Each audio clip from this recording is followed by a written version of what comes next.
नमस्कार साथियों, स्वागत आप सबों का।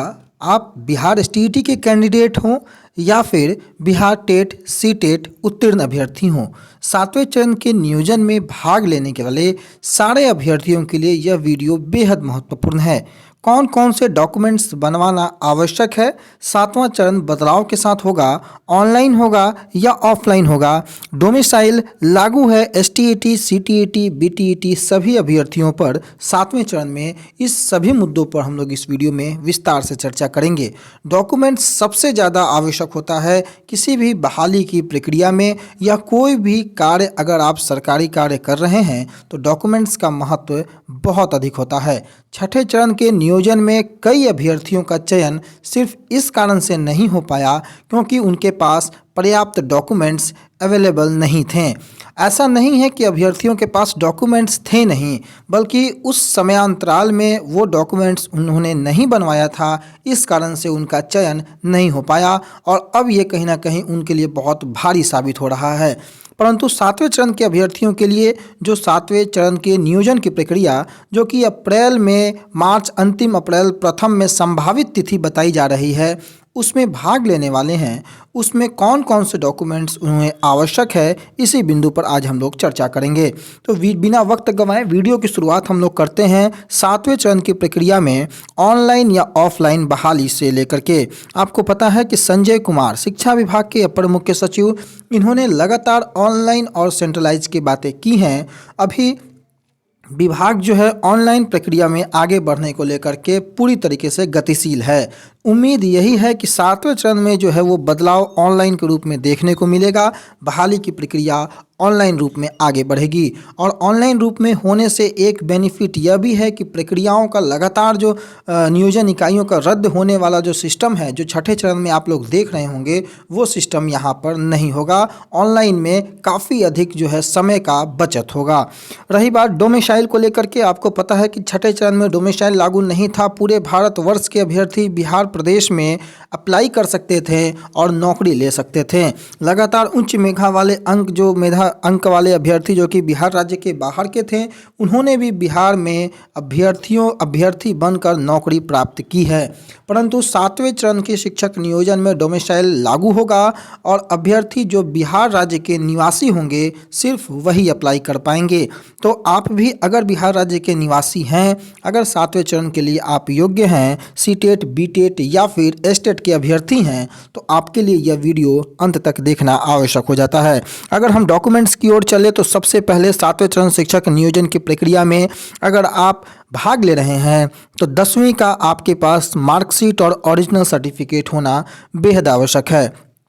अंक प्रमाण पत्र और मूल प्रमाण पत्र, आपको पता है कि मार्कशीट सबों के पास होगा और ओरिजिनल सर्टिफिकेट जो कि स्कूल से आपको लगभग साल भर के बाद मिलता है, आपने निकलवा लिया है तो अच्छी बात है, नहीं निकलवाया है तो जा कर के आप निकलवा लेंगे, अभी आपके पास पर्याप्त समय है। तो उसी तरीके से 12वीं में भी आपको मार्कशीट और ओरिजिनल सर्टिफिकेट, अंक प्रमाण पत्र और मूल प्रमाण पत्र की आपको आवश्यकता होगी, आप इसको निकाल लेंगे।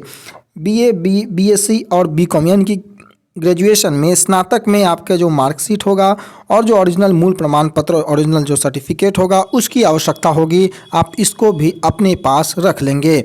आपको एक बात और बता दें कि बीए, बीएससी और बीकॉम में जो टोटल मार्कशीट होगा, कई जगहों पर अभ्यर्थी सेमेस्टर वाइज परीक्षा दिए होंगे, तो हर सेमेस्टर के मार्कशीट के साथ साथ एक ओवरऑल सारे सेमेस्टर का अंत में जो है वो मार्कशीट आपको मिलता है, जिसमें जितने भी सेमेस्टर होते हैं आपको उसका अंक जो है उसमें इंक्लूड रहता है, वो मार्कशीट आपको चाहिए। और मूल प्रमाण पत्र यानी कि ओरिजिनल सर्टिफिकेट जो कि कॉलेज से आपको साल भर के बाद मिलता है, वो आपको चाहिए।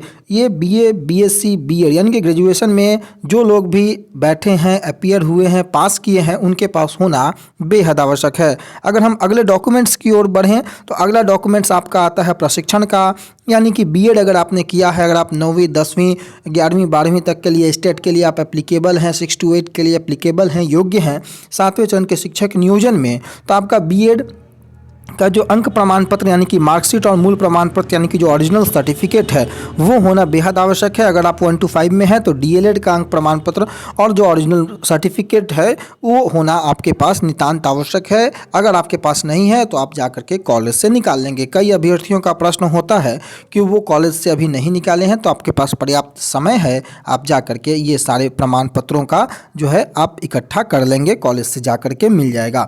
रही बात सीटेट पास हैं तो सीटेट का, बीटेट पास हैं तो बीटेट का, स्टेट पास है तो स्टेट का ओरिजिनल सर्टिफिकेट यानी कि मार्कशीट आपके पास होना बेहद आवश्यक है, जो कि आपको बिहार सरकार से या फिर केंद्र सरकार से सीटेट का डिजी लॉकर में आपको मिला होगा। और बीटेट पास है तो बिहार सरकार बिहार स्कूल एग्जामिनेशन बोर्ड, या स्टेट पास है तो एसटीईटी का बिहार स्कूल एग्जामिनेशन बोर्ड के माध्यम से आपको सर्टिफिकेट मिलेगा। उसको आपको रखना है, उसके ओरिजिनल कॉपी को आपको संलग्न करना पड़ेगा। उसी प्रकार से कुछ अन्य दस्तावेजों की आप बात कर ले तो इनकम सर्टिफिकेट और कास्ट सर्टिफिकेट बेहद आवश्यक है। अगर आपको रिजर्वेशन का लाभ लेना है, एसटी एससी ओबीसी किसी भी रिजर्वेशन का लाभ लेना है तो आपके पास कास्ट सर्टिफिकेट होना चाहिए और इनकम सर्टिफिकेट यानी कि आय और जाति प्रमाण पत्र की आवश्यकता आपको पड़ेगी। ये आप बनवा लें अगर आपने नहीं बनवाया है अभी तक। तो अगर आप जनरल कैटेगरी से आते हैं और ईडब्ल्यूएस का लाभ उठाना चाहते हैं तो आपके पास ईडब्ल्यूएस का सर्टिफिकेट होना चाहिए। आप प्रखंड स्तर पर, जिले स्तर पर जाकर के आप कहीं से भी ईडब्ल्यूएस का सर्टिफिकेट बनवा सकते हैं। हमारे वीडियो सेक्शन में कैसे जाति प्रमाण पत्र ऑनलाइन मोबाइल से अप्लाई करेंगे हमने वीडियो बनाया है, वीडियो सेक्शन में आप जाकर के देख सकते हैं। बड़ा इजी 5 मिनट के अंदर में जो है अपने मोबाइल से ही जाति प्रमाण पत्र जो है बाकी सारे प्रमाण पत्रों को आप आरटीपीएस के वेबसाइट से बना सकते हैं। सबसे महत्वपूर्ण हो जाता है डोमिसाइल लागू होने के कारण रेसिडेंशियल सर्टिफिकेट, आवासीय प्रमाण पत्र। आप बिहार राज्य के निवासी हैं, ये प्रमाणित करने के लिए आपके पास आवासीय होना चाहिए। आप ब्लॉक लेवल से, आजकल तो राजस्व अधिकारी के माध्यम से भी, रेवेन्यू ऑफिसर के माध्यम से भी आवासीय बन जा रहा है, आप लोग जो है बनवा लेंगे, अपने पास रखेंगे, क्योंकि ये बहुत ही महत्वपूर्ण होगा 7वें चरण के शिक्षक नियोजन की प्रक्रिया में। अगर आप दिव्यांग अभ्यर्थी हैं या फिर फ्रीडम फाइटर के नाती पोते या उनके संबंधी हैं तो आपको जो है उनका प्रमाण पत्र रिजर्वेशन का लाभ उठाने के लिए आवश्यक है। पीएच हैं तो आपके पास फिजिकली हैंडीकैप्ड का जो सर्टिफिकेट होता है वो, और अगर आप फ्रीडम फाइटर से संबंध रखते हैं तो आपको उसका प्रमाण पत्र भी दिखाना होगा, तब जा करके आपको कुछ छूट मिलेगी। तो इस वीडियो में हमने जो भी महत्वपूर्ण दस्तावेज होंगे जो कि 7वें चरण के शिक्षक नियोजन की प्रक्रिया में बेहद महत्वपूर्ण रोल प्ले करेंगे, उन सारे दस्तावेजों से आप लोगों को हमने अवगत कराया। इसके अलावे भी अगर कुछ महत्वपूर्ण जानकारियां आएंगी तो इस वीडियो के माध्यम से हम लोग साझा करते रहेंगे। तो चैनल पर अगर आप लोग नए होंगे तो सब्सक्राइब करना ना भूलें और वीडियो कैसा लगा कमेंट बॉक्स में ज़रूर बताएं, दोस्तों तक शेयर जरूर करें, ताकि इसी प्रकार से मोटिवेट होकर के एक से एक महत्वपूर्ण जानकारी वाला वीडियो आप लोगों के समक्ष हम लाते रहें। तो फिलहाल इस वीडियो में यहीं तक, अपने दोस्तों के साथ वीडियो को साझा करना बिल्कुल ना भूलें। अब वीडियो को अंत तक देखने के लिए आपका बहुत बहुत धन्यवाद। 7वां चरण संभावित है मार्च के अंतिम सप्ताह या अप्रैल के प्रथम द्वितीय सप्ताह में कुछ बुगाहट शिक्षा विभाग से तेज होगी। आज शिक्षा विभाग की समीक्षा बैठक भी है जिसका इंतजार सभी को है। धन्यवाद।